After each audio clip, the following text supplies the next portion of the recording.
election results in some outstanding seats becoming a little bit clearer. What's the economic future for Australia looking like? I think it's been lost in all of the landslide win for Labor. And with Labor having a huge mandate to get policy through the House, the decimation of the coalition and the Greens' disappearance, where do we go from here? Is it making Labor look better than they are in terms of the economic management of this country? I suspect so. And when you need to unpack the financial fallout, there's only one bloke we go to. You know that, Leith Van Onselen, the unconventional economist. Morning, mate. Yeah, g'day, Bill. How's things? Good. Before we get into unpacking some of this stuff, what's your thoughts on that generous pension Peter Dutton? I just said earlier, look, I guess that's what the entitlement is, and he's been there a long time, $280,000 a year. Could be $9 million on taxpayer dollars if he lives to 81. Yeah, it's pretty crazy, isn't it? I mean, look, I guess he's been in for 25 years, I think, and that's the deal we handed him. So, you know, we've got to live with it. But yeah, it certainly does seem quite excessive, doesn't it? I mean, he can sit on his butt for the rest of his life and earn salaries that, you know, most Australians would only dream of. Absolutely. Look, on Monday you noted how Australian households cannot escape recession. Why and how can we negotiate that? Is there no negotiation with it?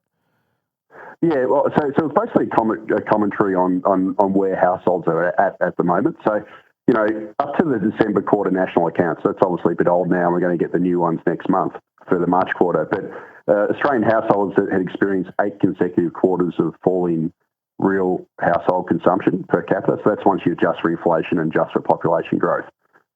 We've basically been spending less for 8 consecutive quarters, which is, you know, pretty unprecedented. But that kind of makes sense when you consider that real per capita household income in Australia has fallen by 8% up to the December quarter. So it's fallen over the same period, 8%. So Australians on average have suffered a real cut to their household incomes of 8%, and as a result, they've cut back on spending.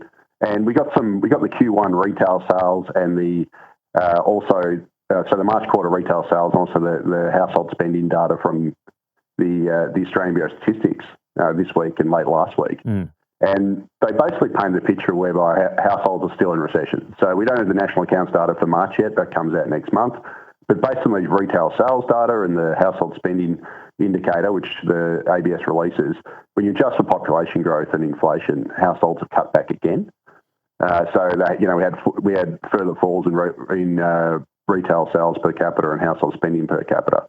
So yeah, it was basically commentary saying that we're looking at possibly 9 consecutive quarters now, which will get confirmed next month, of households cutting back spending, which is, you know, unprecedented. It just shows you that the household sector's in recession. And obviously, we'll get some good news, I guess, later in the year as well, maybe later this month, once the Reserve Bank cuts interest rates. The financial markets are tipping 4 rate cuts this year. I was going to say, how many are you forecasting? So do you reckon 4? You think they're right? Yeah, possibly. Yeah, I mean, look, mate, this stuff changes all the time, depending on what's happening globally, etc. But I think that's probably about right. I mean, I think CBA and Westpac are tipping 3, financial markets 4, NAB's tipping more. But 3, maybe 4 rate cuts this year sounds about right. Okay, so that'll be almost a few back to back by the sound of it. Yeah, and now remember that the RBA meets every 6 weeks now, so it's not as regular as it used to be. So, every 6 weeks, a quarter cut, and then maybe another quarter cut, and then another.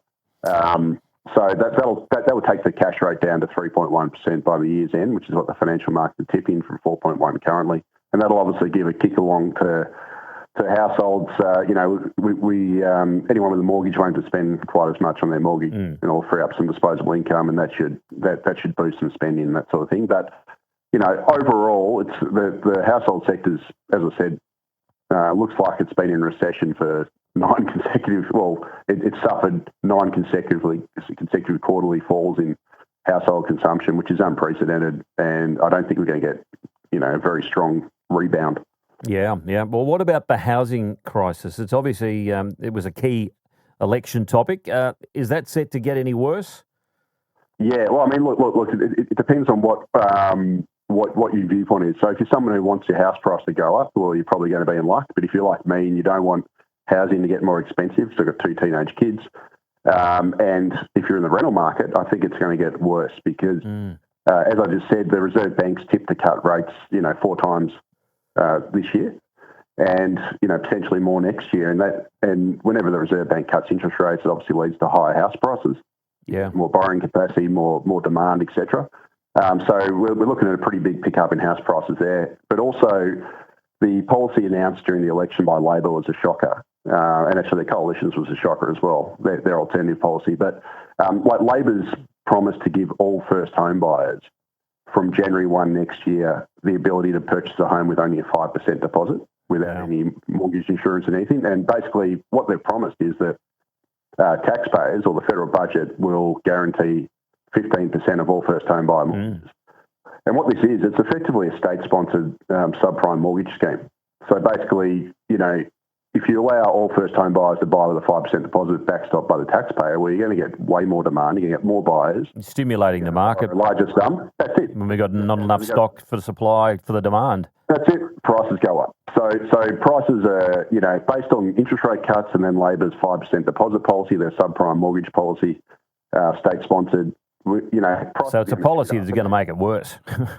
Oh, absolutely. Yes. And also on the rental side is bad as well because, Labor's likely to keep immigration very high. I mean, that's very obvious. Migration agents, international students, the Indian community, etc., were celebrating wildly when Labor got elected because they know what it means for immigration.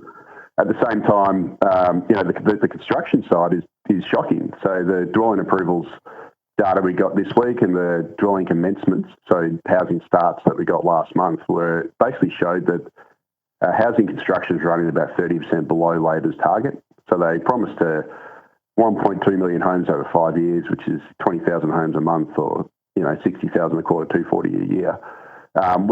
We're running so far below that, and we're never going to basically meet that target while we've got the conditions we do of high construction costs, builder insolvencies, labour shortages, all that sort of stuff. At the same time, it looks like immigration has already re-accelerated. So the monthly... We really got misled a bit there, didn't we, with immigration in terms of impact on the housing market during the election? Oh, absolutely. Look, it was all gaslighting. And obviously, the impact of immigration is directly on the rental market and indirectly on house prices. But the bigger impact is on the rental market because when migrants come here, if you're a student or if you're just a temporary migrant or whatever, they obviously need somewhere to live and they rent first. Yep. And so that's the primary reason that the massive uptick in immigration after the pandemic is the primary reason why rents shot through the roof, why vacancy rates collapsed, and we've got a whole lot of homelessness.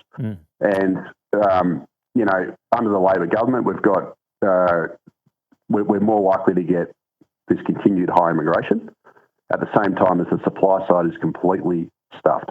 That we're looking at ongoing rental prices. So the outlook for prices is bad in terms of going up very strongly, and the outlook for renters is bad because we're going to have this continued strong population demand for immigration, butting up against the supply-restricted market where we can't build homes, and that just spells one thing. It means ongoing rental vacancy, tight rental vacancies, upward pressure on rents, and people being forced to live in group housing or, at worst case scenario, becoming homeless. A couple of quick ones. Yeah, I agree with you.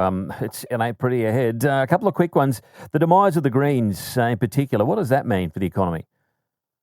Look, for the economy directly doesn't mean necessarily anything because they're never in government. But look, certainly it means that there'll be less roadblocks on Labor trying to get legislation through, which is probably a good thing. Well, I mean, should be a good thing. Like some of their policies were very nutty.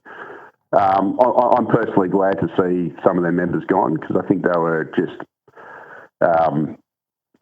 virtue signalers who weren't serious. Weren't practical No, certainly weren't practical, and some of their policies were just absolutely loopy. But for the economy, outside forcing Labor to do dumb things probably doesn't mean that much. All right, I want to ask you about the world needs another conflict at the moment, but we already have the conflict, of course, in Ukraine, and we've got Israel, Hamas, and now India and Pakistan on the verge of war potentially. How does this conflict play into global economies and affect us. Yeah, well, I mean, certainly not a good thing. It's the last thing the world needs is another conflict, more, uncertainty and everything. For Australia directly, we do sell a lot of coal to India, so it could impact that. I think it's probably other areas. So if the war does strengthen, the bigger risk is we end up with a whole bunch of people from India and potentially Pakistan trying to seek asylum in Australia. So it could, obviously we've got a large Indian community here, and I'm sure they'll be trying to agitate to get their family members to move across here. And the other issue is obviously, I hope we don't see some civil unrest in Australia between the Indian and Pakistan communities in Australia. Starting to clash, which should obviously be a bad thing. Let's hope we don't see that. We'll be watching that with interest. Mate, nice to talk as always. We'll catch up again soon. Yeah, cheers, Bill. Anytime. Leith Van Onselen, the unconventional economist, 133 882. If you